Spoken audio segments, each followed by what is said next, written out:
ছোট গ্রামে ছিল একটি পুরনো ভাঙাচোরা বাড়ি।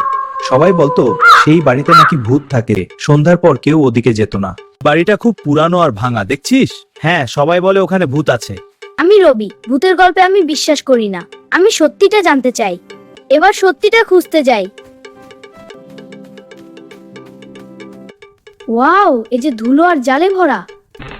এ কি? দরজা নিজে থেকেই বন্ধ হয়ে গেল। আহ!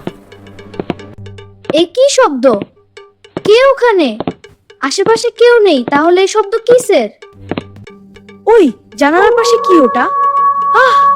ওর চোখ দুটো লাল। যে এটা কোনো ভূত নাকি? আমি এই বাড়ির পুরনো বাসিন্দা।